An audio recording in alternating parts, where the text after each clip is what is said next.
Hey, I guess it's time for a video selfie. I'm going to walk through the whole school and give you kind of the rundown on all the things that have either multiple steps or are kind of quirky in the way they operate. So I'll try to be quick and snappy. Here's the first one. This is the POS lunch. It's point of sale, not the other POS. Lunch program. The passcode here is 1234 login. And it'll take a while to do that. We'll come back to that at the very end and try to show you how the students get inputted. This is the kitchen. Just so you know, there is a leaky faucet under here that somebody has just like caulkinged in. It's not actually fixed, but hopefully that'll get fixed over the summer. We put in a maintenance request, so I hope it does. And we'll take you around. This is the fire alarm pole. So all you need to do a fire drill is pull that fire alarm, and then take a screwdriver, open that up, and then the switch will pop back up, but not until you take that screw out, or at least loose enough that it'll slide back up. Alright, we'll take you over to the principal's office. And this is the fire alarm box. The key should stay in there unless you just want to have it out of there. When you do set off the alarm, there are 3 buttons you have to hit to stop it. The first one is acknowledge, then silent or signal silence, and then system reset, and then everything's back to normal. And you just close this. We keep the screwdriver on top so you can put the alarm pull back together. And here's Jill. She doesn't want to be on camera. Neither is Raquel. See you guys. All right. Other things. Within this classroom, the only interesting thing is the ice cream machine, and for that, you just crank this up as high as you want. We just let it run until it freezes up, and we have everything kind of self-contained over here. We just make it as we go through the day. It gives a nice break here and there.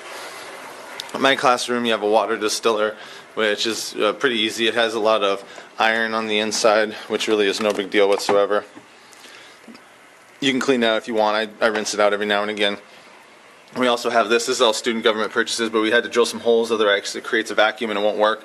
So if you're wondering why the water won't come out, that's probably it. Oh yeah, these are all kind of silly things. I'm going to take you out to the generator. The bolt is on here because if you don't bolt this door like this in the winter, the wind can actually take this double door arrangement and it can warp it enough to pop it open even with the door latched and locked. So without this bolt latch, you run the risk of freezing your pipes, which in here is annoying. Super bad because your heat's in here and so is the generator. So it definitely causes problems.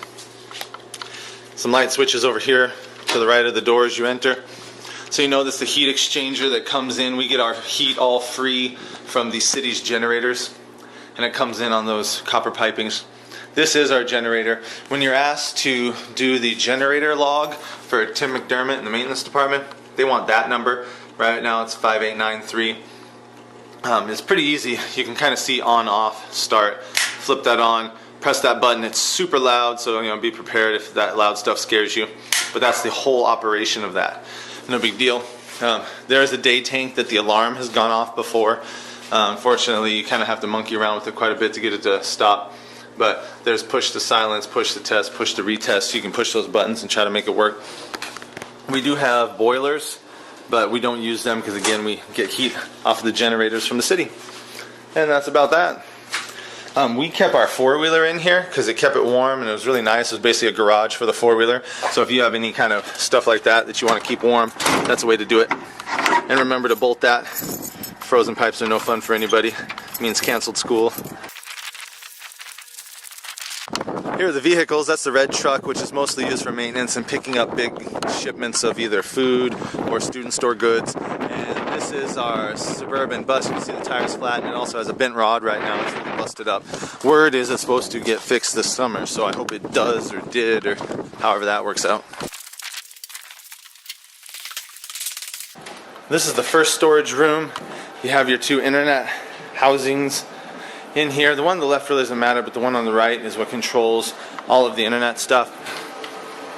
If it ever should need to happen, the top one is the router, bottom one's the Mac Mini. You have your switch box, and at the bottom the only thing that matters really is the battery backup, which is essentially an on-off switch. If you need to turn it on or off, which I'm not going to do now, but you hold the off button until it beeps and then immediately let go.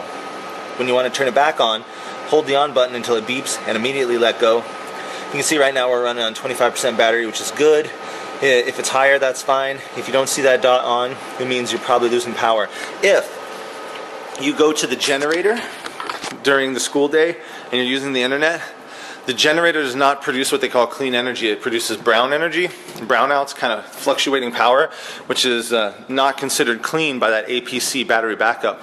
So it will turn off the power, it will run off the battery. Even though there's electricity available, it won't use it. So that's a bummer. That means you get about 40 to 45 minutes of internet after you turn the generator on or after the power goes out. So if you lose power and you have students in the online classes, it's actually okay, because they're probably going to have enough time to finish their courses, and then hopefully the power will be fixed by a guy named Steve Kramer. He's an awesome guy, pretty reliable. If it's not, you can kick on the generators, but again, you will lose internet. This room you almost never have to be in. Obviously lots of heating ducts, but at the far end, you got a couple of interesting things. This thing, I would never really touch that. It's kind of chaos and it gets touched by maintenance guys, but that's the wireless node area for the LPSD maintenance network, which does have internet access, but you probably will never use it at school. And there is a password to it that can be shared with you if you contact me directly, and I can let you know how that can be accessed. But the only time we ever did that is when we were trying to move away from the school building. Like if we were doing something internet-based out on the playground, then you need that kind of extra boost. It has a big antenna on the outside of the building, so it has a wider range than do the little tiny Apple airports on the inside of the building. And then over here you got two panels. Panel B, they're all pretty well labeled. You can see lights for the classroom, gym light, gym light, gym light, gym light. Kind of gives you an idea. So if anything ever goes wrong, which has only happened 2 times in 4 years, I've come up here and I just play with them until I get it figured out. But pretty traditional. Shouldn't be that tough to figure out if you do have a problem. And if you do have a problem, you just go ask Tim McDermott, because the guy's awesome. Okay, now we're headed down to the gym.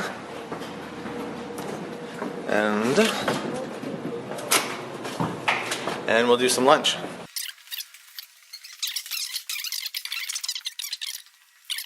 Alright, here we are at the kitchen and the lunch system. It's not actually lunch yet, but I'm going to go ahead and input some people so you get a chance to see how it works. Open lunch. Everything on here is kind of slow. You learn patience. It's not the only thing in your day that'll teach you patience. Alright, cool. So now what do we have? We're going to do a class roster, and we're going to say, yeah, all students A to Z. Select the group, and this is pretty simple. You just click the people and reimburse their lunch, or reimbursable lunch. So Aiden's here, Michael's here, Alan's here, Jill is here, but she doesn't always eat, so we'll skip her. Kobe, Lauren, Alisa, and Dylan always eat, and the others, sometimes they eat, sometimes they don't. Once I finish the students, that's pretty easy.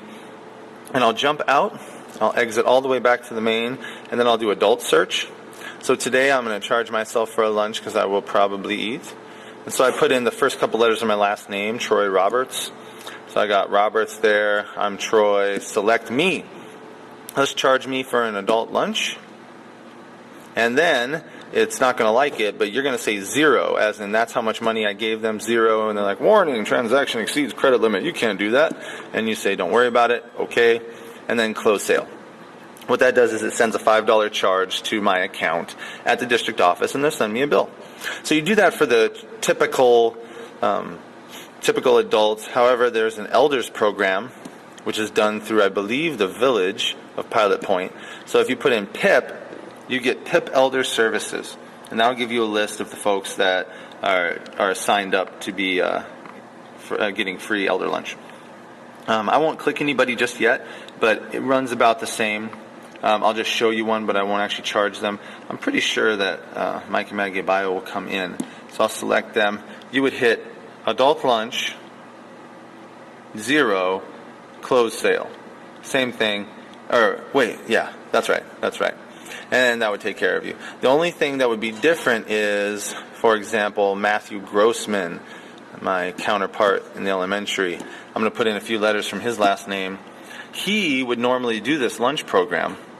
And because he's one of the two workers, the cook is a worker and the lunch monitor person who runs this thing is a worker, I'm going to select him. I'm going to pick adult lunch. It charges him $5, but then I'm going to press adult worker, which negates his charge and it goes to 0. And then I say close sale. So he's all set. So I'll come back and make this right a little bit later, but that's the whole of it. When you're all done, you can exit out. I won't be able to show this to you because I don't want to exit out of everything, but I could exit to the navigator, and if you can envision a previous screen at the top, there's something that's, refresh data. You click refresh data, and it takes a long time. It could take 10 minutes. So it's one of these things you kind of come back to later in the day. You press the button and leave, and if you get a chance, you run in here and hit the buttons. After it refreshes data, you've got to hit close lunch, which would be a button over here. Close lunch, and then you come over and finally exit. So again, that's refresh data, wait 10 minutes, close lunch, wait about a minute, exit, and you're all done. And I think that's the majority of everything. So one thing to be aware of is that this room is actually closed, but it's our pantry. And you might see there's a vent up there. That vent is because we have 2 refrigerators in here. We don't always need them, but occasionally we do. And when we use them, it gets really hot in that room. And there is a switch for that. So if this room ever feels hot to you, it'll be important to have that switch on. Alright, and here's also the scoreboard switch. If you decide to use the scoreboard, it's on right now. I'll turn it off. And then this guy. It's a timed, it calls itself, anyway. It talks about relative humidity, but it's really not that important. And the gym air handler. So I don't even think this actually works, to be honest, but this one does. And it'll give you, yeah, it's coming on. So there's your fan in case this room gets hot. And it does need to stay at least room temperature-ish for everything to be okay. Alright, and I think that's it. There's Brandon. If anything else comes to mind, I'll try to make another video for you, but that's the gist of it. I'll show you one last thing. This has been our communication with, this is the janitor's closet. Debbie's our janitor. She's also cooking today. She's pretty awesome, subs a lot. But we just put down a few requests. If there are things we really need cleaned, we just write it down, because we're just not a big enough school with enough kids to necessarily need it vacuumed every day. Maybe traffic areas, but we don't worry about it too much. So I hope everything goes well for you. And if you have questions, you can reach me at Troy R. Roberts. That's no capitals, no spaces, no underscores, just all letters, Troy R. Roberts at yahoo.com. Or you can catch me on Facebook too, just Troy Roberts, and probably type in something like Thailand or Chiang Rai. All right, take care and enjoy your time here at Pilot Point. Say bye, Brandon. Bye. Nice, man.